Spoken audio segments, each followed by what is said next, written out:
ओम नमो भगवते वासुदेवाय।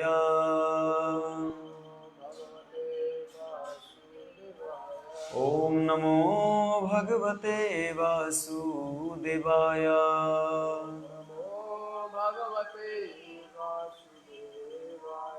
नारायणं नमस्कृत्यं नरं चैव नरोत्तमं देवीं सरस्वतीं व्यासं ततो जयमुदीरये।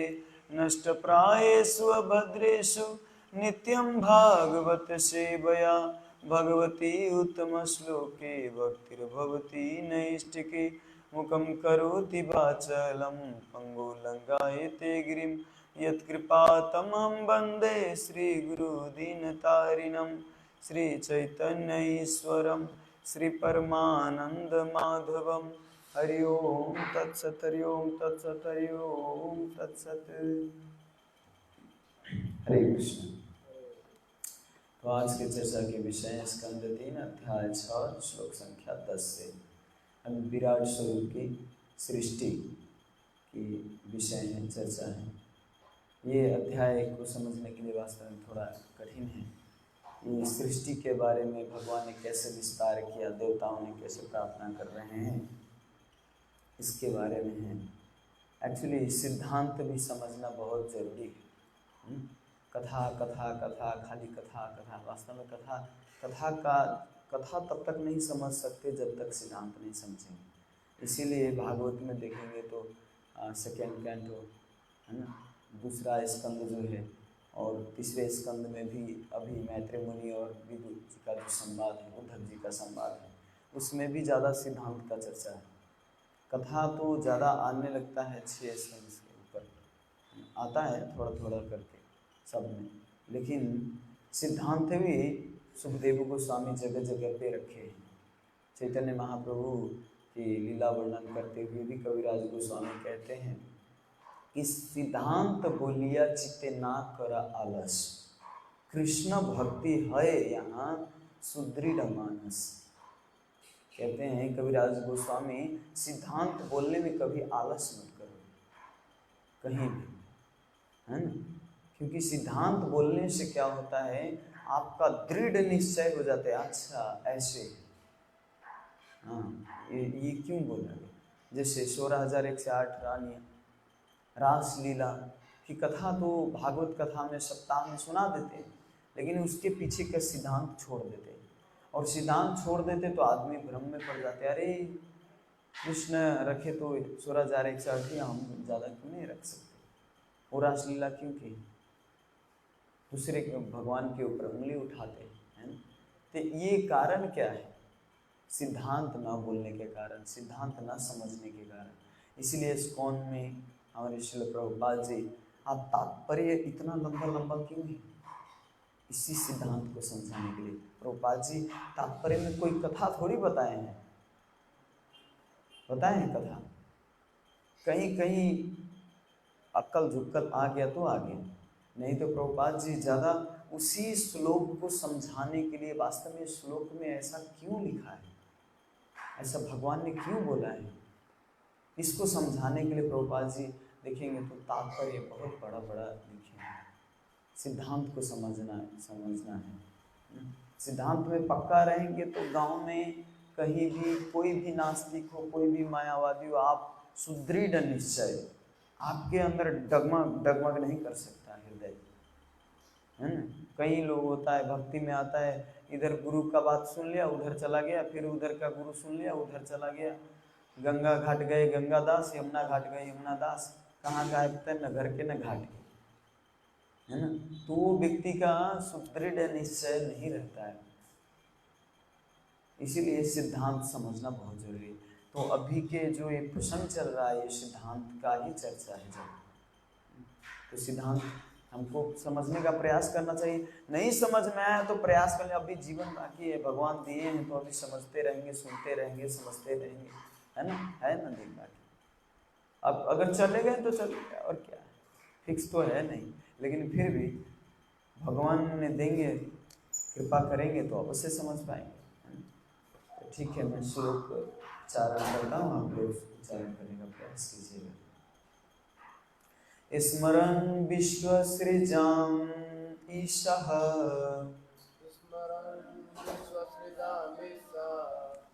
विज्ञापितं मधोक्षजः विराजमतपतस्त्वेन तेजसैषां विवृतये स्मरन् विश्वसृजामीशो विज्ञापितोऽधोक्षजः विराजमतपतस्त्वेन तेजसैषां विवृतये स्मरन् विश्वसृजामीशो विज्ञापितं मधोक्षजः विराजमतपतस्त्वेन तेजसैषां विवृतये। शब्दार्थ स्मरन् विश्वसृजामीशो विज्ञापितं मधोक्षजः विराजमतपतस्त्वेन तेजसैषां विवृतये। शब्दार्थ अनुवाद तात्पर्य नहीं। इसी भक्तिवेदांत स्वामी श्री प्रभुपाद की स्मरण स्मरण करते हुए विश्व सृजन विश्व रचना का कार्यभार संभालने वाले देवतागण संभालने वाले देवतागण ईशः भगवान विज्ञापितम स्तुति किया गया अधोक्षजः ब्रह्म विराजतम विराट रूप अत्पक इस तरह विचार किया स्वेन अपनी तेजसा शक्ति से येषाम उनके लिए विवृतये समझने के लिए।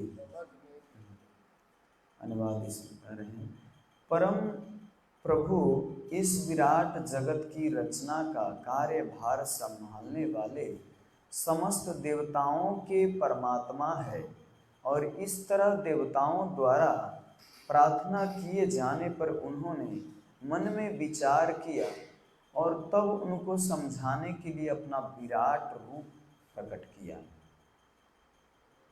तात्पर्य निर्विशेषवादी लोग भगवान के विराट रूप के प्रति विभ्रमित रहते हैं। वे सोचते हैं कि इस विराट रूप अभिव्यक्ति के पीछे कल्पना का हाथ है, किंतु बुद्धिमान व्यक्ति कारण के महत्व को अनुमान परिणामों के चमत्कारों को देखकर लगा सकते हैं। उदाहरणार्थ माता के गर्भ में मनुष्य शरीर का विकास स्वतंत्र रूप से नहीं होता, अपितु इसीलिए होता है कि शरीर के भीतर जीव या आत्मा है। जीवात्मा के बिना कोई भी भौतिक शरीर स्वयमेव न तो आकार ग्रहण कर सकता है और न विकास कर सकता है।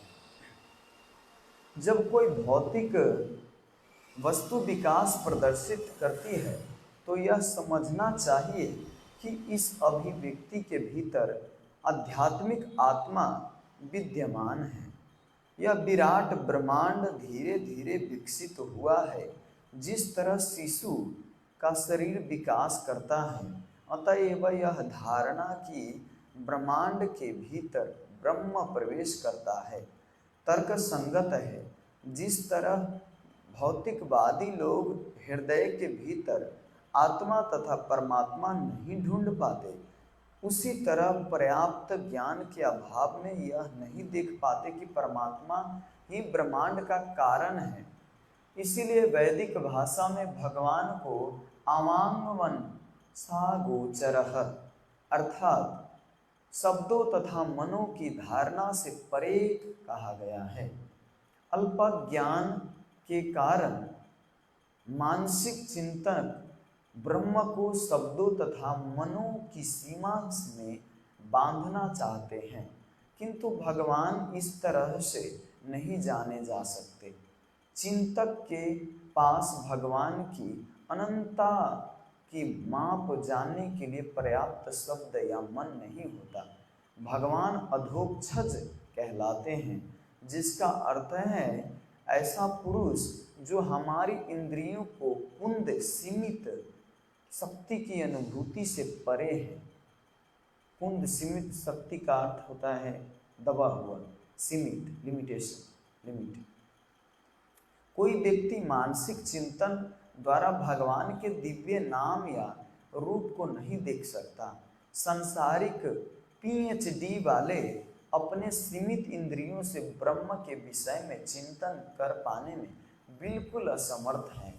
ऐसे गर्वित पीएचडी लोगों द्वारा किए जाने वाले प्रयत्नों को तुलना कूपमंडूक के दर्शन के से दी जाती है। जब एक कूपमंडूक के विशाल प्रशांत महासागर की जानकारी दी गई तो वह कुप्पा हो गया। अंत में इस मंडूक का शरीर फट गया, वह मर गया। पीएचडी उपाधि की विवेचना हल कृषि विभाग से की जा सकती है। यह उपाधि धान के खेतों को जोतने वाले में के निमित्त है। धान के खेतों को जोतने वालों के द्वारा विराट जगत को तथा ऐसे अद्भुत कार्य के पीछे कारण को समझने के प्रयास की तुलना उस कूपमंडूक से की जा सकती है जो प्रशांत महासागर की लंबाई चौड़ाई की माप करने का प्रयास कर रहा था। भगवान केवल उसी व्यक्ति के समक्ष प्रकट होते हैं जो विनयशील होता है और उनकी दिव्य प्रेमा भक्ति में लगा रहता है। विश्व के कार्य व्यापार के लिए भगवान से प्रार्थना की, अतः उन्होंने अपना विराट रूप प्रकट किया, जैसा कि उन्होंने अर्जुन के अनुरोध पर किया था। श्रील प्रभुपाद की जय।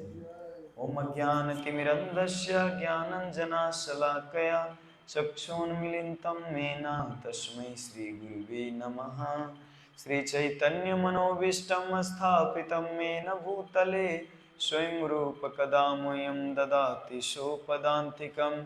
वन्देऽहं श्रीगुरो श्रीयुतापदकमलं श्रीगुरुवैष्णवांश श्रीरूपं साग्रजातं सहगण रघुनाथान्वितं तं सजीवं साद्वैतं सावधूतं परिजनसहितं कृष्णचैतन्यदेवं श्रीराधाकृष्णपादान् सहगण ललिता श्रीविशाखान्वितांश।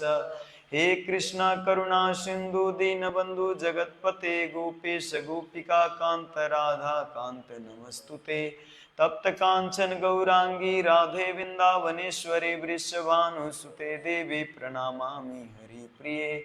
वाञ्छाकल्पतरुभ्यश्च कृपा सिन्धुभ्यैव च पतितानं पावनेभ्यो वैष्णवेभ्यो नमो नमः।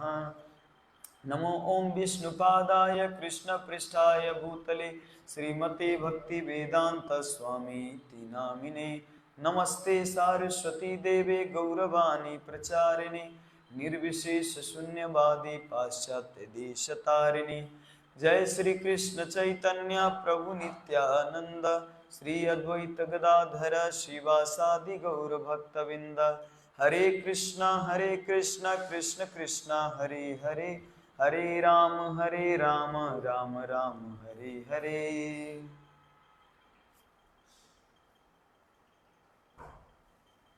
हरे कृष्ण।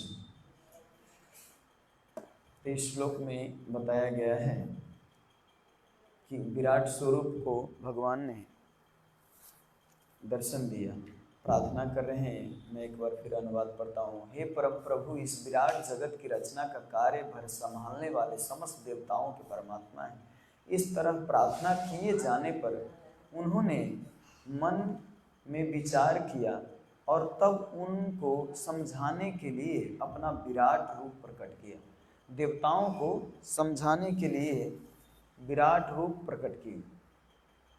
नहीं, विराट रूप क्यों प्रकट किए? अब विराट रूप दिखाए क्यों? इवन अर्जुन को भी दिखाए थे विराट स्वरूप। यहाँ पे देवताओं को भी विराट स्वरूप देखे। और प्रार्थना कब की? इससे पहले वाले अध्याय में आप सुने होंगे कि देवता लोग को जब प्रकट किए, प्रथम जब ब्रह्मा का सृष्टि हुआ तो देवता लोग भी आए, देवता लोग भी सृष्टि हुआ। इसके बाद देवता लोग प्रार्थना किए, हे प्रभु मैं अपने अपने क्षेत्र में अपने अपने कार्यभार को अच्छे से कैसे कर सकूं, इसके लिए आप हमें कृपा कीजिए, क्योंकि हमारे अंदर सामर्थ्य नहीं कि मैं अपने अपने कार्यभार संभाल सकूं। वायुदेव प्रार्थना करते हैं कि मैं हवा को कैसे सब जगह चलाऊं, कैसे सबको प्रदान करूं, कैसे सेवा करूं, क्योंकि लोक कल्याण के लिए। तो ये कैसे करूं, आप हमें बुद्धि प्रदान कीजिए। सूर्य देव प्रार्थना किए, हर देवी देवता प्रार्थना किए, लेकिन अब प्रार्थना कर रहे हैं कि विराट स्वरूप दिखाने के लिए। भगवान को विराट स्वरूप दिखाने के लिए क्यों बोले? एक्चुअली विराट स्वरूप इसीलिए दिखाने के लिए बोले कि भविष्य में ऐसे अनेक ढोंगी होंगे जो आने वाले वो कहेंगे कि मैं भगवान हूँ। अर्जुन को भी दिखाने का यही कारण है ना, दिखाइए विराट स्वरूप दिखाइए। तो अभी का जो ढोंगी है, आप उनसे अगर वो भगवान कह रहा है अपने आप को, तो आप एक चेक कर सकते हैं, थोड़ा सा विराट स्वरूप दिखा के दिखाइए, विराट स्वरूप दिखाइए आपका दूसरा स्वरूप। और दूसरा, भक्तों के लिए ये भी सिखाने के लिए विराट स्वरूप दिखाएं। भगवान कृष्ण तो असली फॉर्म में थे, जब अर्जुन को दर्शन दिए तो असली फॉर्म में थे, कृष्ण रूप में, दो भुजा में। लेकिन जब प्रार्थना किए तो दिव्य दृष्टि प्रदान किए। बिना दिव्य दृष्टि के विश्व स्वरूप विराट स्वरूप नहीं देख सकता। उस विश्व रूप में जो जितने भी कुरुक्षेत्र युद्ध भूमि में थे, तो जब विश्व रूप का दर्शन कराए तो केवल अर्जुन दर्शन कर पाए थे, कोई नहीं दर्शन किया था, कोई नहीं, क्योंकि दिव्य दृष्टि ही प्रदान किया था केवल अर्जुन को। विश्व रूप को दर्शन नहीं किए थे, क्योंकि वो विश्व रूप, लेकिन बाद में कहते हैं कि जब मैं विश्व रूप का दर्शन करा रहा हूँ, जब बोलते हैं कि मैं विश्व रूप का दर्शन कराऊंगा, अर्जुन को जब कहते हैं तो संजय को पता चलता है कि हाँ विश्व रूप का दर्शन कराए। लेकिन दिव्य दृष्टि यहाँ पे आचार्यगण, और मैं कथा में भी सुन रहा था, बता रहे थे कि दिव्य दृष्टि केवल अर्जुन को ही केवल प्रदान किया गया था। नहीं तो वहाँ पे बोलते ना कि उसको भी, क्योंकि बिना दिव्य दृष्टि के भगवान के दर्शन नहीं कर सकते विराट स्वरूप का, है ना। तो विराट स्वरूप दर्शन कराने का दूसरा ये भी भक्तों के लिए है कि विराट स्वरूप में आप पूजा आजा आसक्त नहीं हो सकते। एक बार ऐसे ही शिल प्रभुपाद जी से पूछने आए एक शिष्य, प्रभुपाद मैंने भगवत गीता के 11 अध्याय पढ़ा विराट स्वरूप का, तो विराट स्वरूप का पढ़ा तो भगवान के बारे में, विराट स्वरूप के बारे में, अनंत मुख है, अनंत आँख है, अनंत उनके पैर है, अनंत उनके हाथ है ना। तो ये सब पढ़ा तो मैं आकर्षित हो गया 11 अध्याय के प्रति, विराट स्वरूप के प्रति आकर्षित हो गया। इसीलिए हम विराट स्वरूप की पूजा कर सकते हैं क्या? तो प्रभुपाद जी बोले, रे तू कहाँ से कपड़ा लगाना प्रयास करेगा, कहाँ से तू शुरू करेगा? मानिए अगर तू पूजा करेगा विराट स्वरूप का, तो कहाँ से तू शुरू करेगा कपड़ा लगाने का, है ना? कहाँ से शुरू करेगा तू स्नान कराने का? क्योंकि अनंत है, सब जगह फैले हुए हैं। तब वो व्यक्ति समझ गया कि विराट स्वरूप में हम मान सकते हैं, विराट स्वरूप है, कण कण में है भगवान, मान सकते हैं, लेकिन हर जगह पे तो धूप आरती तो हर जगह पे तो नहीं दिखा सकते ना। अगर भगवान से आसक्त, भगवान से प्रेम करना है तो कपड़ा लगाना चाहता है कोई। देखिए एक माँ को बच्चा से प्रेम कब होता है?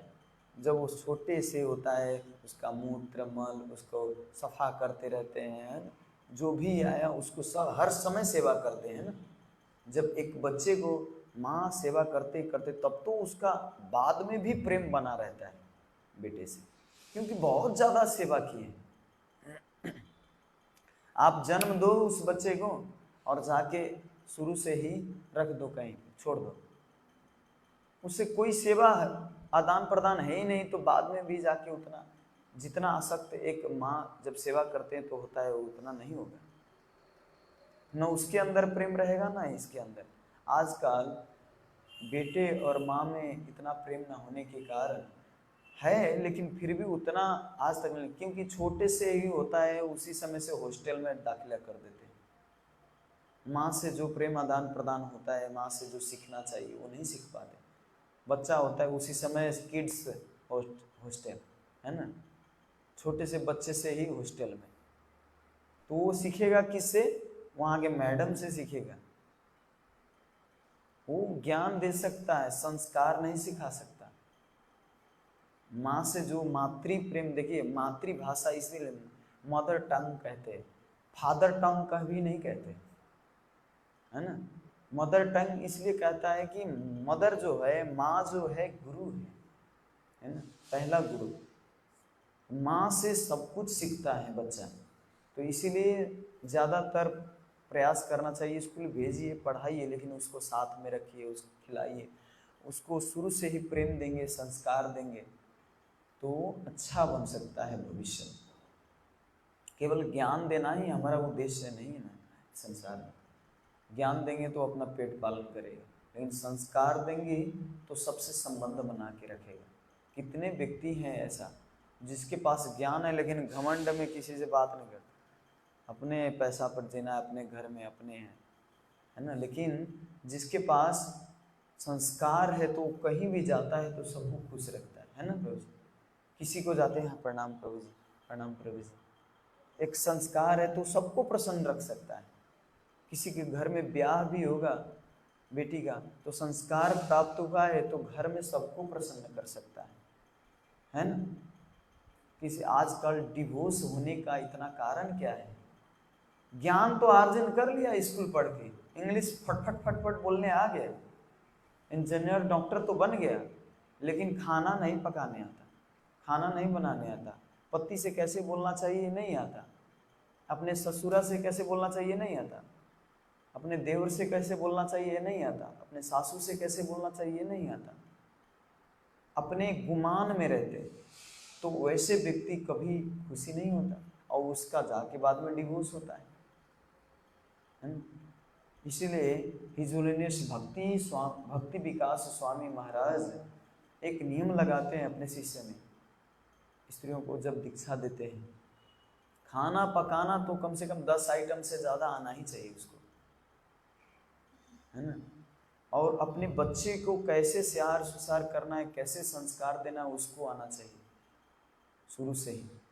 बच्चे को, हमारे काठमांडू में एक प्रभु जी हैं, उनके माता जी PhD किए हैं, डॉक्टर हैं, चाइना से पढ़ के आए हैं, लेकिन फिर भी प्रभु जी कभी डॉक्टरी करने हॉस्पिटल में नहीं भेजते।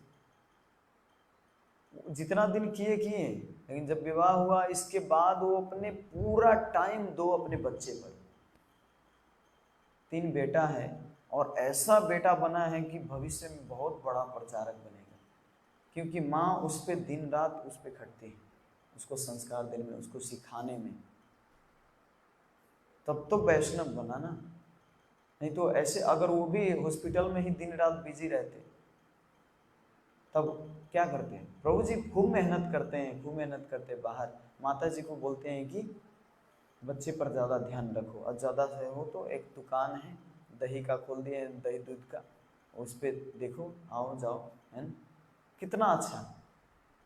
तो सबसे बड़ी जिम्मेवारी माँ का है ये बच्चे पर, क्योंकि बच्चा बिगड़ गया तो आपका आने वाला जनरेशन, उसका भी जनरेशन बिगड़ सकता है ना। इसीलिए वास्तव में बुद्धिमान व्यक्ति ये संस्कार पे भी ध्यान देना चाहिए, केवल ज्ञान पे नहीं। आजकल केवल पैसा कमाना, सिखाना, ये सब बहुत चलता है, संस्कार बहुत जरूरी है। तो इस श्लोक में भी विराट स्वरूप के बारे में प्रभुपाद जी बड़ी अच्छा उदाहरण देते हैं कि माता के गर्भ में मनुष्य शरीर का विकास स्वतंत्र रूप से नहीं होता, अपितु इसीलिए होता है कि शरीर के भीतर जीव का आत्मा है, जीव या आत्मा है। जीवात्मा के बिना कोई भी भौतिक शरीर स्वयं न तो आकार ग्रहण कर सकता है, न विकास कर सकता है। कितनी बड़ी बात है। माँ के गर्भ में बच्चा ऐसे तो नहीं बढ़ सकता, उसमें जीव आत्मा है, तभी वो बढ़ता है, आकार लेता है। परीक्षित महाराज को गर्भ में जाके भगवान बचाए। जब गर्भ में परीक्षित महाराज छोटे थे, उस समय भगवान चतुर्भुज रूप धारण करके अस्त्र लेके घुस गए उत्तरा के गर्भ में, और वहां पे परीक्षित महाराज तो साल नाल से बंधे हुए थे। और सोचिए भगवान कितना छोटा सा रूप लेके अंदर प्रवेश किए होंगे, उत्तरा को पता भी नहीं चला कि मेरे अंदर भगवान प्रवेश किया, क्योंकि ब्रह्मास्त्र अश्वत्थामा ने जो छोड़ा था उससे बचाने के लिए। भगवान अपने भक्तों के लिए कहाँ नहीं, बाप एक गर्भ में प्रवेश कर गया तो कहाँ नहीं प्रवेश कर सकते, कल्पना से बाहर की बात है। परीक्षित महाराज को बचाने के, अब परीक्षित महाराज का नाम परीक्षित क्यों पड़ा? क्योंकि जिसको साल नाल से जब बंधे थे परीक्षित महाराज, उस समय भगवान को इतना सुंदर स्वरूप देखे थे उस गर्भ में, इतना सुंदर स्वरूप, ये व्यक्ति है कौन? तो जब उनका जन्म हुआ परीक्षित महाराज का, तो आए तो सब जगह चेक करते थे, मैंने किसको देखा था गर्भ में, हमको कौन बचाया था? तो जितने भी साधु संत आते थे इनके घर, चेक करते थे कि ये है तो ये है कि ये है कि ये है, कंफ्यूजन आता था। लेकिन पूरा एकदम सबको चेक करते करते करते जब एक बार भगवान को देखे थे, कहते अच्छा मुकुंद मुरारी यही है, श्यामल श्यामल स्वरूप मैंने देखा था, श्याम स्वरूप चतुर्भुज रूप धारण करके आए थे। तो परीक्षित महाराज सीधा तो ये परीक्षण किए ना, इसीलिए परीक्षित नाम पड़ा इनका। भगवान का परीक्षण कर रहे थे कि कौन हमको बचाए। भगवान गर्भ में भी प्रवेश कर गए, है ना। और प्रभुपाद जी दूसरा उदाहरण इस श्लोक इस तात्पर्य में ये देते हैं कि निर्विशेषवादी मायावादी वास्तव में विराट स्वरूप को नहीं समझते। वो समझता है कि ये काल्पनिक है, ये कल्पना है विराट स्वरूप, लेकिन वास्तव में कल्पना ये इसी तरह है जैसे बंगाल में एक कहावत है, कूप मंडूक न्याय। इसको छोटकरी में कूप मंडूक न्याय का अर्थ होता है, एक बार एक क्या कहते हैं मेंढक कुएं के अंदर था। कुएं के अंदर था तो वो मेंढक सोच रहा था कि अरे हमसे बड़ा तो ये संसार में हम जहाँ पे रह रहे हैं, हमसे बड़ा महल तो कहीं है ही नहीं, है ना, कहीं है ही नहीं है। तो वो उसी कुएं में रहता था, वो सोचता था इसी यही सबसे बड़ा संसार है, यही सबसे बड़ा मेरा सागर है। तो एक दिन सागर के कुएं इसके कुएं में आ गए। सागर में जो रहता था, समुद्र में रहता था, तो आके इस मेंढक को बोलता है कि अरे आप इस छोटे से कुएं में क्या रह रहे हो, इससे तो बहुत बड़ा सागर है, मैं तो बहुत बड़ा सागर में रहता हूँ। तो कहते हैं क्या, कैसा सागर, इतना सागर? तो कहते नहीं इससे और ज्यादा बड़ा सागर। कहते नहीं, मेरा जितना होगा इससे 2 गुना होगा। इतना सागर? कहते नहीं, इससे भी बहुत बड़ा सागर। तो कहते हाँ, मतलब जितना कह रहे हैं तो हाँ। ये कहते इससे भी बड़ा, तो हाँ इससे भी बड़ा। ये मतलब इसके कल्पना में नहीं आ रहा है कि वास्तव में कितना। अब देखिए एक छोटा सा कुआं और समुद्र का कैसे मतलब तुलना करें, अनंत है, कहां से नजर भी नहीं चलता, कितना दूर में है। तो जितना बार कह रहे थे तो हाँ करते करते फूल रहा था, फूलते फूलते फट गया, है ना, एक छोटे से कुएं में रहे। तो प्रभुपाद जी उसी का उदाहरण दे रहे हैं कि ये मेंढक सुनते सुनते मतलब इसके आया नहीं हृदय, तो ये फट गए। इसी तरह जो मायावादी जो कल्पना से उसको कथा सुनाइए, भगवान के बारे में सुनाइए, हाँ ऐसा भी होता है, भगवान कैसे गर्भ में घुस गए, वो तो निराकार है, उसका कोई स्वरूप ही नहीं है। देखिए विराट स्वरूप दिखाएं तो इससे ये भी सिखाते हैं कि वास्तव में आप निराकार पर विराट स्वरूप आप ध्यान नहीं लगा सकते। अर्जुन प्रार्थना की है, प्रभु आप कौन हैं, कहां से आ गए, मैं आपको नहीं पहचानता। फिर वही भगवान विराट स्वरूप लिए थे, दिव्य दृष्टि प्रदान किए थे अर्जुन को, लेकिन फिर भी नहीं समझ पाए। बड़ी सुंदर प्रार्थना करते हैं, करार बिंदे न पदार बिंदम मुखार बिंदे न विनिवेशयन्तम वटस्य पत्रस्य पुटे शयानं गोविंद दामोदर माधवेति। हे कृष्ण हे यादव हे सखेति गोविंद दामोदर माधवेति गोविंद दामोदर माधवेति। अर्जुन तो प्रार्थना करने लगे, हे प्रभु मैं तो आपको सखा, आपको अपना मित्र मानता था, आपको भाई मानता था, आप तो बाप रे बाप तो विराट स्वरूप, आप तो परम ब्रह्म परम धाम, आप तो बहुत अनंत कोटि ब्रह्मांड के मालिक हैं आप। मैंने बहुत बड़ा अपराध किया, आप प्लीज आप आ जाइए, अपने फॉर्म में आ जाइए। प्रार्थना करते, मैं डर रहा हूं, मैं कांप रहा हूं, अर्जुन प्रार्थना करते। तब जाके भगवान चतुर्भुज रूप में आते हैं, विराट स्वरूप से चतुर्भुज रूप में आते हैं। चतुर्भुज रूप से तब जाके कहते नहीं नहीं, हमको तो वही दो भुजा रूप वाला चाहिए, कृष्ण स्वरूप, हमको चतुर्भुज रूप में नहीं। तो आप इससे भी समझ सकते हैं कि कोई कहता है कि कृष्ण बड़े कि नारायण बड़े, या नारायण अच्छा है कि कृष्ण है, एक ही, लेकिन भक्तों का चित्त और प्रेम ज्यादा लगा रहता है कृष्ण स्वरूप में। कृष्ण एकदम नाचने गाने वाले, खाने वाले, एकदम बांसुरी बजाने वाले, प्रेम प्रदान करने वाले हैं, है ना। कृष्ण प्रेम प्रदान करते हैं। और जैसे आप पिताजी ऑफिस में हो तो वहां पे टाई फॉर्म, पूरा टाई लगा के जूता फॉर्म में रहते हैं, एकदम नियम नियम नियम रहता है।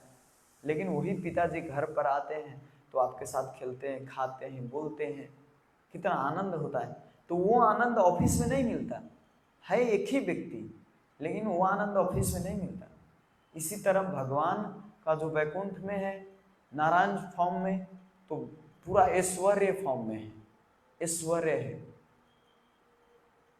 पूरा, एकदम नियम नियम नियम नियम, चारों तरफ सेवा, है ना। गोप कुमार गए थे वैकुंठ तो चारों तरफ चतुर्भुज रूप ही देख रहे थे।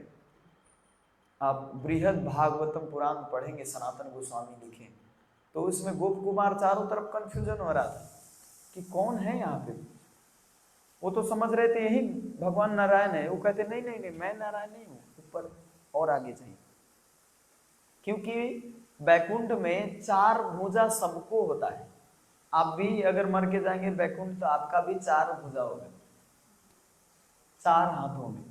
एक बार श्री परम पूज्य राधा गोविंद गोस्वामी गुरु महाराज कथा कर रहे थे और उस समय चतुर्भुज रूप के धारण के ऐसे वर्णन कर रहे थे, विराट स्वरूप चतुर्भुज रूप के। तो एक शिष्य हाथ उठा के पूछता है, गुरु महाराज क्या मरने के बाद बैकुंठ जाएंगे तो चार भुजा हो जाएगा क्या, चार हाथ हो जाएगा?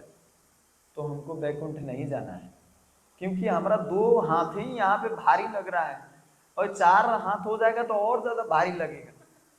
किससे क्या करूं, इससे क्या करूं, इससे क्या करूं, और अटपट लगेगा हमको।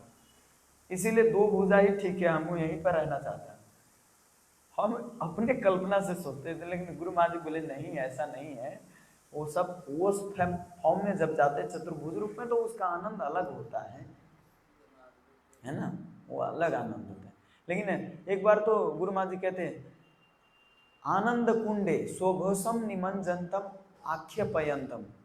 आनंद कुंडे जो दामोदर लीला का जो कथा में आता है, आनंद कुंडे, आनंद का कुंड होता है। तो एक शिष्य पूछता है, गुरु महाराज आनंद का कुंड में अगर डूबेंगे तो उसमें तो मर जाएंगे, है ना।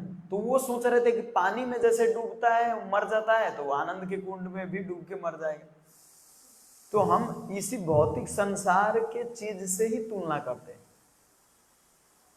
मछलियां तो पानी में दिन रात रहती, मरता, मछली तो दिन रात पानी में ही रहता है ना, मरता नहीं है, क्योंकि उसके लिए वो आनंद है। पानी जो है आनंद है। इसी तरह भगवत प्रेम जो है हमारे लिए आनंद है। उसमें जितना डूबेंगे और आनंद प्राप्त होगा, है ना। उसमें आनंद ही आनंद आएगा, उसमें जीने का मजा कुछ और रहेगा, है ना। इस समुद्र में डूबेंगे तो मरेंगे, लेकिन भगवान के आनंद में डूबेंगे तो और जिएंगे, है ना। समुद्र में 4 प्रकार के लोग जाते हैं। कैसे कैसे? एक पहला व्यक्ति होता है, जाता है, सेल्फी लेता है चारों तरफ, इधर से इधर से इधर से, बहुत अच्छा लगा, समुद्र में देखा, इधर बालू है, बहुत लड़की सब आया था, इधर फोटो खिंचाया, इधर उधर, है ना, सेल्फी लेके आ जाता है। दूसरा व्यक्ति जाता है, दूसरा कैटेगरी के व्यक्ति, तो वो जाता है, सेल्फी भी लेता है, समुद्र में थोड़ा पानी लेता है, छींटता है सिर पर और आता है। तीसरा व्यक्ति जाता है स्नान भी करता है समुद्र में, थोड़ा इधर उधर सेल्फी लेता है, आ जाता है। चौथा व्यक्ति जाता है समुद्र के अंदर जाके डुबकी लगा के गहराई में जाके मोती को लेके आता है ना। तो इसी तरह भक्ति में भी आने वाला एक होता है टीका लगा के आने वाला, आया ऐसा थोड़ा टिक लगाया चले गए, है ना। दूसरा व्यक्ति होता है आके थोड़ा, हाँ आए, प्रसाद खाया, है ना, थोड़ा भक्तों से बात किया, बस चले गए। और तीसरा व्यक्ति होता है थोड़ा काम भी करता है, सेवा भी करता है, लेकिन उनका मोटिव रहता है ये भी करूँ, दूसरा ये भी भौतिक काम भी करूँ और ये भी करूँ, दोनों करूँ, दोनों को बैलेंस में लेके चलो। लेकिन चौथा व्यक्ति वो होता है जो पूरा के पूरा सरेंडर, जब तक मोती मिल नहीं जाता जैसे समुद्र में, वैसे जैसे भक्ति में कृष्ण प्रेम प्राप्त नहीं हो जाता तब तक छोड़ता नहीं। ध्रुव महाराज जैसे, भगवान जब तक दर्शन नहीं देंगे तब तक कठोर से कठोर तपस्या करते हैं। तो हमको कठोर से कठोर तपस्या करने की जरूरत नहीं। प्रभु जी हम भी क्या तपस्या करें, हम भी सारा छोड़ दें क्या एक ही बार? छोड़ दें?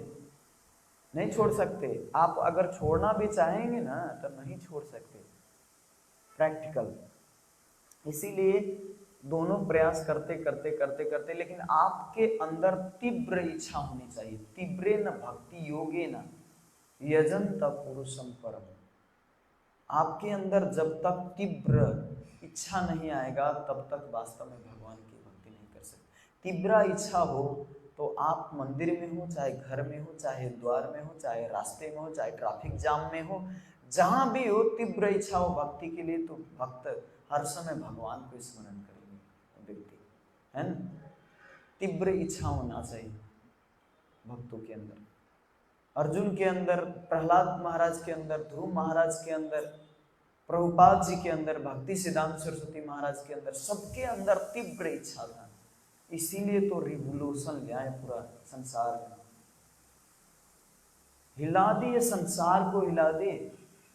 जो रामकृष्ण हरि जानते नहीं थे, सुने नहीं थे, उसको भी रामकृष्ण जपवा दिए, है ना।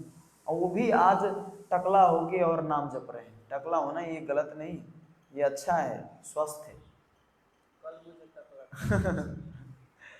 क्योंकि कलयुग में बताया गया है कि बाल जिसका बड़ा बड़ा हो वो उसी में सुंदरता को दिखाता है कि हाँ ये बहुत सुंदर है।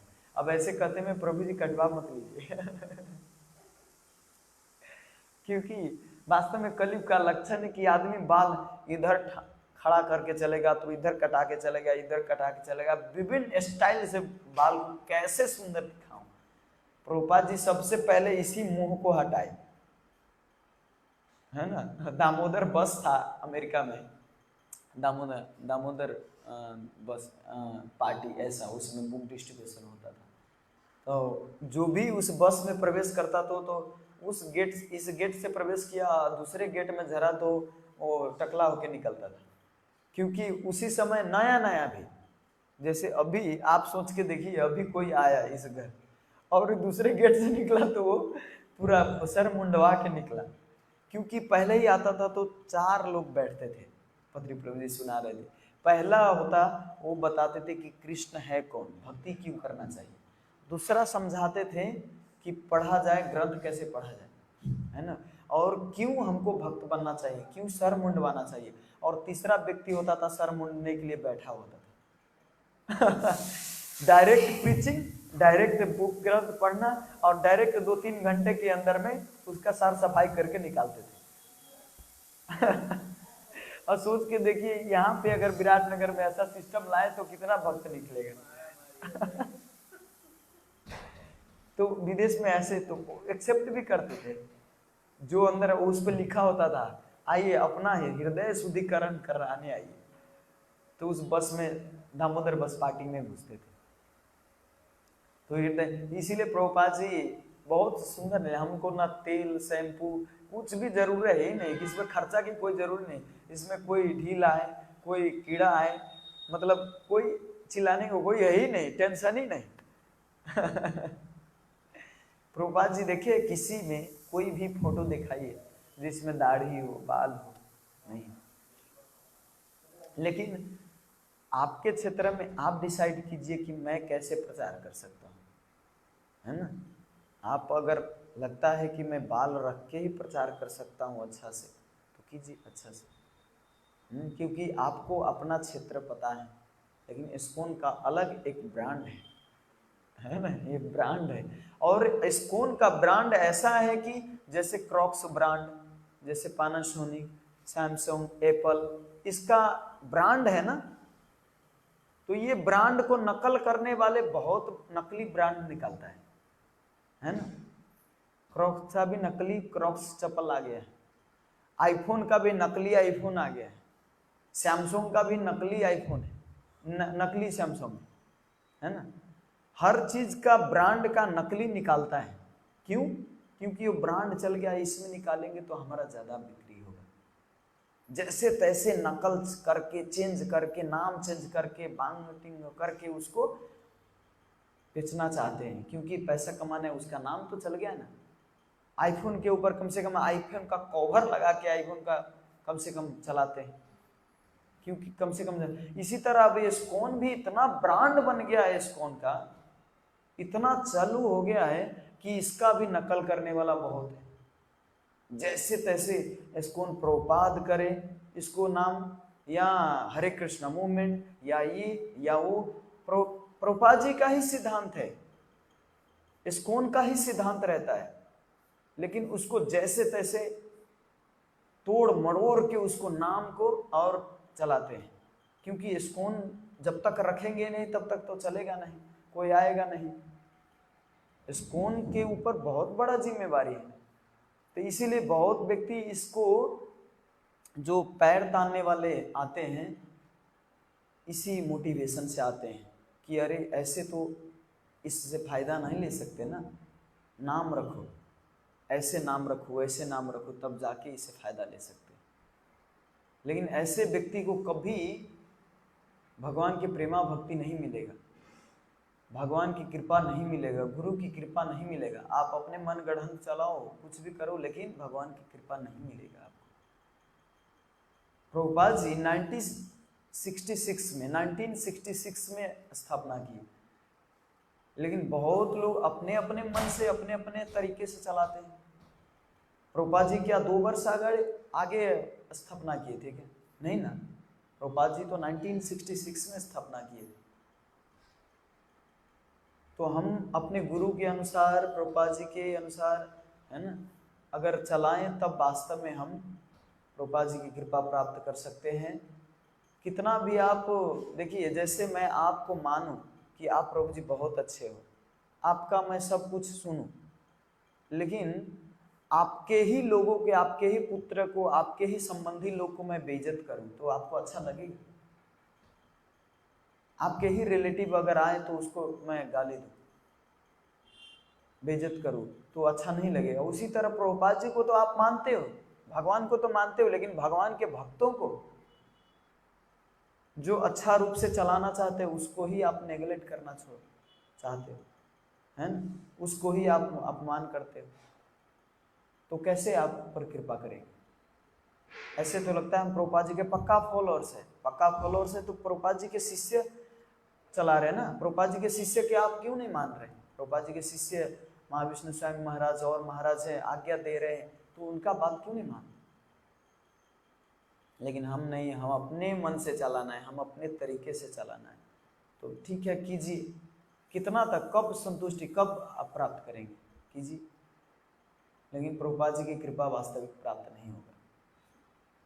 ठीक है, इसलिए प्रभुपाद की अनंत कोटि वैष्णविंद की निताय गौर प्रेमानंद हरि हरि। कोई टीका टिप्पणी प्रश्न है? हरे कृष्ण।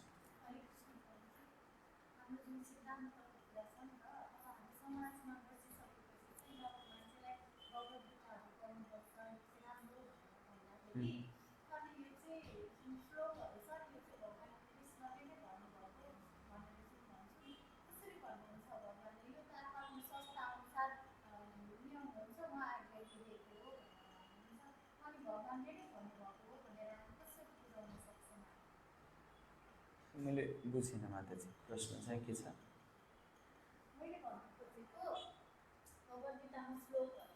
हजुर हजुर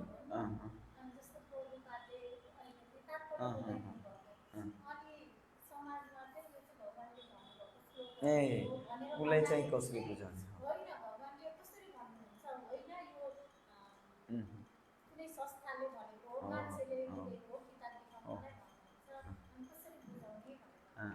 माता जी का प्रश्न है कि भगवान ने तो भगवत गीता में श्लोक दे दिए, शास्त्र दे दिए, प्रभुपाद जी ने भी इसका एक्सप्लेन कर दी, है ना। लेकिन हम जब किसी को समझाते हैं प्रभुपाद जी के ये श्लोक या ये भगवान कृष्ण का श्लोक जब संस्कृत में उच्चारण करते हैं कि भगवान ने ऐसा भगवत गीता में कहा है, आप ऐसा पालन कीजिए, तो व्यक्ति तर्क करता है कि ये कहाँ लिखा है, ये तो कोई संस्था ने लिखा है ना, ये कोई गुरु ने लिखा होगा, तो ऐसा तर्क करते हैं। तो आप उनको ये समझाइए कि भगवान कृष्ण ने, आप कैसे बताएंगे, आप प्रमाण क्या है आपके पास, क्या प्रमाण है आपके पास कि भगवान कृष्ण ने ही लिखा है? तो जैसे आप जो पत्रिका आता है, मैगजीन आता है, न्यूज चैनल आता है ना, इस सब पर आप विश्वास करते हो, है ना। न्यूज चैनल आता है, अरे ये एक्सीडेंट ये कहाँ हुआ, मैंने आंखों से तो नहीं देखा ये न्यूज चैनल, ये न्यूज चैनल कहाँ से, ये हो सकता है ये फ्रॉड हो, ये एक्सीडेंट जैसे 2 बस करनाली में डूब गया, क्या त्रिवेणी में, त्रिशूली में, तो हम नहीं मानते क्योंकि हम जाके वहां पे देखा ही नहीं है ना। न्यूज का विश्वास कैसे करें, ये तो फ्रॉड भी हो सकता है ना। मैगजीन में, न्यूज पेपर में आता है तो उसको भी तो हम फ्रॉड मान सकते हैं। हर चीज को सही मानते हैं और शास्त्र को झूठ मानते हैं, तो वो व्यक्ति मूर्ख है, वो सीधा उसको मूर्ख समझना चाहिए, है ना, क्योंकि वो हर चीज पे विश्वास करता है, शास्त्र पे विश्वास नहीं करता। आप उसको कि हाँ ये वास्तव में भगवान ने कैसे दे, वेद व्यास जी का 7 से श्लोक 18 अध्याय, आप इसीलिए तो गुरु साधु शास्त्र से पता कर सकते हैं आप कि वास्तव में ये प्रमाणित है कि नहीं, ये भगवान ने बोला है कि नहीं, ये बात है ना। कई गुरु संस्कृत का रचना करके अलग अलग श्लोक बना सकता है ना। तो आप पता कीजिए ये श्लोक वास्तव में शास्त्र में है कि नहीं। गुरुजनों से पूछिए, जो उस पथ मार्ग पे चल रहे हैं, जो प्राप्त कर चुके हैं, उनसे पूछिए।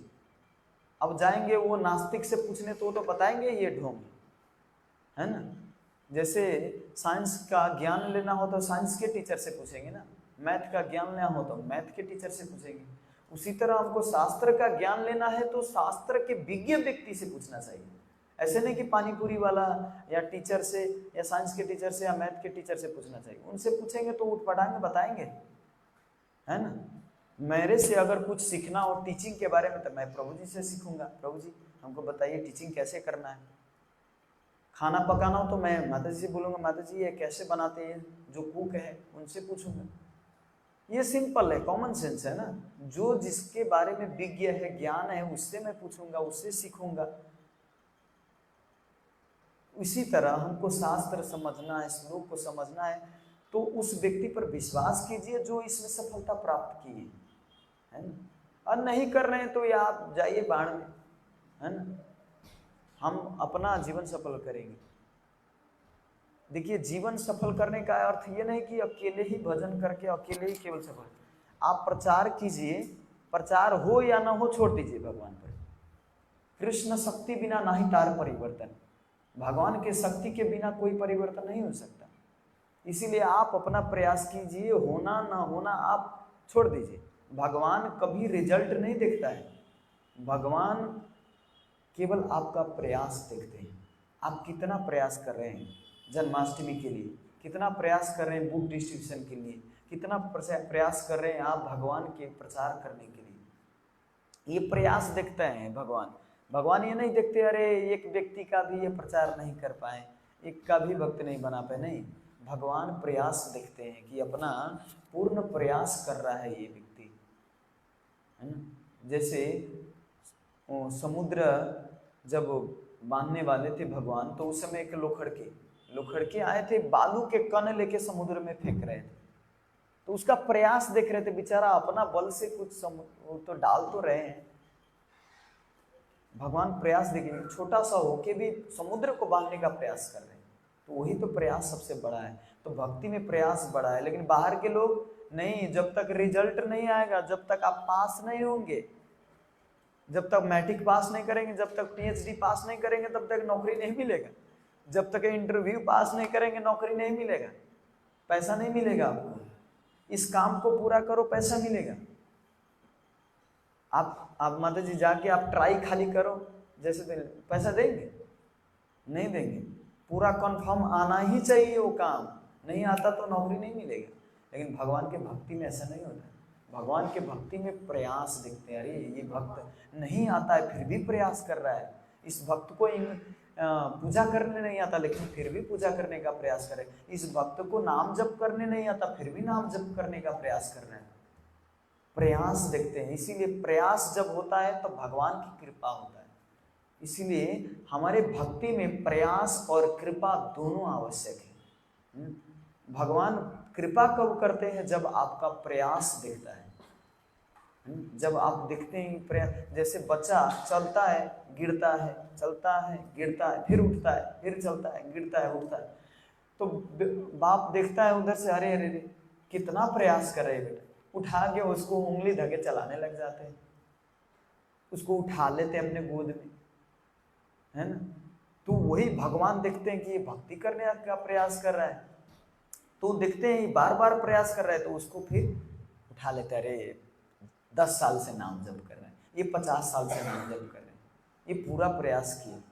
तो हो सकता है हमारे अंदर अभी प्रेम ना हो भगवान के ऊपर, अभी भगवान के भक्ति हम अच्छा से ना कर सके, लेकिन दिन आएगा, वेट आप। इसीलिए उत्साह निश्चया धैर्य तत्त कर्मा प्रवर्तनात् संग त्यागो सतो वृत्ति षड्भी भक्ति प्रसिद्ध्यति।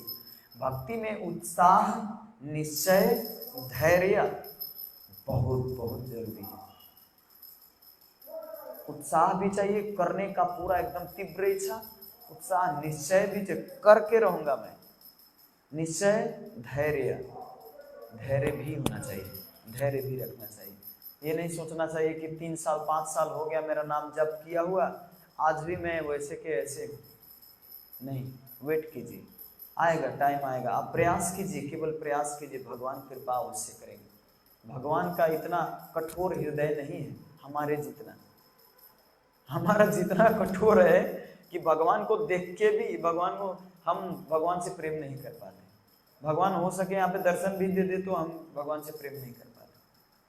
थोड़ा भाव आता है, लेकिन रोज कथा सुनते हैं, रोज वही मंगल आरती, वही नरसिम्हा आरती, वही दिन रात करते करते करते करते, मतलब होता है नजीक के तीर्थ हेला बोलते हैं ना, उसे लगता है यार क्या है, दिन रात तो मिल ही रहे हैं, नहीं। इसीलिए उत्साह, निश्चय, धैर्य तीनों साथ में रखें। और संग त्यागो सतो प्रीति, गलत संग त्याग कीजिए और सही संग का प्रयास कीजिए, तब आप प्रसिद्धते, भक्ति आपकी प्रसिद्धि है, आप बढ़ा सकते हैं भक्ति। ठीक है, हरे कृष्ण। श्रील प्रभुपाद की जय, अनंत कोटि वैष्णव की